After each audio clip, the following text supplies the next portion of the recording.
I was not elected dictator of the House. I was elected Speaker of the House. And that means we do it in a bottom-up approach. We reach consensus. As Republicans, we have common principles. We need to take those common principles and apply them to the problems of the day through consensus to show the country a better way forward. Paul Ryan claims he will not be a dictator as Speaker of the House, which has a number of people wondering then how he intends to bring together not only a fractured Republican Party, but a Congress that has the sole trademark on anything and everything dysfunctional. Not only that, but it would appear he will have to level an iron fist if he wants to get rid of the reeking tobacco aroma now permeating the drapes and furniture in the Speaker's office, left behind by chain smoker John Boehner. Face it, people, this is the really important stuff for a powerful politician.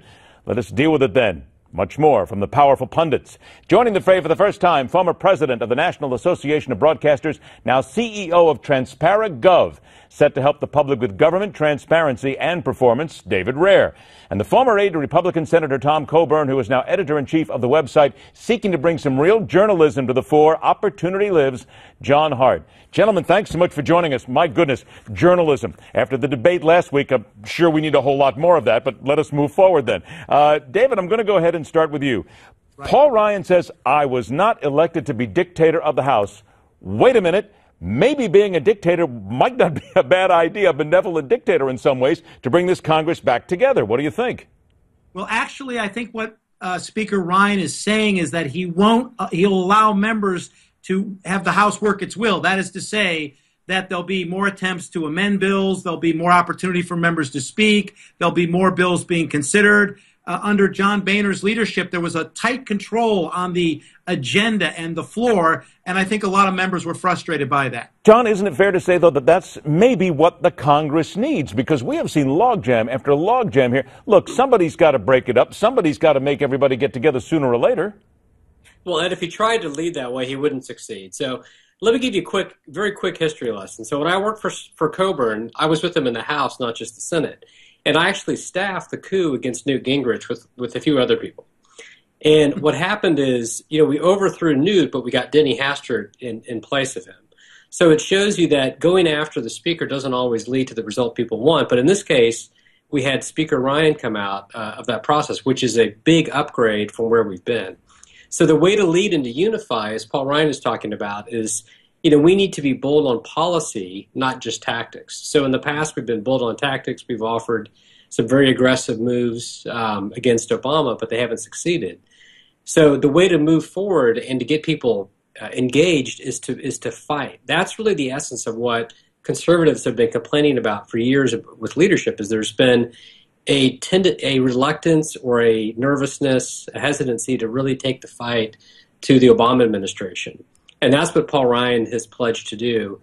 And his argument is, look, if we do that, we put forward an alternative, we're going to bring people along, and we're all going to be engaged in a spirited team battle here. Tom, that all sounds good, and a team battle is exactly what you need to succeed. But isn't it fair to say that what we really have here, John, is we have the necessity here, if you will, to make sure that all the Republicans are on the same path, correct? That's the biggest issue right here. You got to get the Republicans all working together. Sure. Well, again, the way to fill that leadership gap is for Paul Ryan to get people involved in the process, is to put gentlemanly pressure on the caucus to say, look, if you guys want to lead and contribute, you need to bring ideas to the table. And if you don't have any original ideas, then support the best idea that your colleagues might have on any given issue. And what he has to do is give people an opportunity to participate and be engaged in the process. All right. And in the past, what's happened is leadership has not always done that. And they've said, look, it's our way or the highway. And they've tried to rule with an iron fist, and that just does not work in today's political culture. It's just not going to happen. David, let me move on with regard to political culture here and also the people that are involved. We see Paul Ryan, a younger Republican, if you will, who really is starting to capture people. He's making some news right out of the box. Marco Rubio is starting to gain some ground with the Republican side as far as the debate is concerned. Are we seeing a little bit of a sea change here where maybe, just maybe, the Republican Party is starting to get a little younger? Well, I think so. I think it's good for the Republican Party. I think most people in America think of the Republican Party as very conservative, very old, very white, very male. Kathy McRogers Morris, who's the House Republican Conference Chair, was a great addition and a great beginning in this. But I think with Rubio and Ryan, you're going to have a lot younger people saying, hey, I can identify with those folks. I want to be one of them. John, now you've got the insight here because you've been involved in this process before. You know how things move there inside the Beltway. Are we seeing something here, and is this going to make a difference getting a little younger? I do think it is. In fact, Ed, we've already shown our site. We did a story on the age of the GOP field versus the Democratic field. And our field is 15% younger than the Democrats, where our average age is about 57, theirs is 65. Now, that's the presidential candidates, but even among members, there is much more of a youth movement on the right than on the left. And, you know, the left has the ideas that are stale. We're talking about reinvigorating socialism and going back to the 19th century. I mean, it's crazy compared to what to where the country, I think, wants to go and needs to go, which is a much more innovative, forward-thinking path that Republicans are much more in step with. I've only got 20 seconds left. I want to ask you very one shot here. John, is Jeb Bush toast?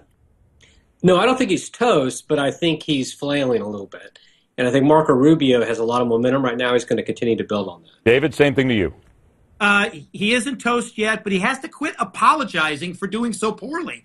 You know, that just reinforces the image that you're a loser. He's not a loser. He's in it for the long haul. Wait to see if he can actually be the endorsed candidate or not. But he's got to quit apologizing and tell people what he's for. Oh, gentlemen, we're going to have you guys back again. I got to continue this.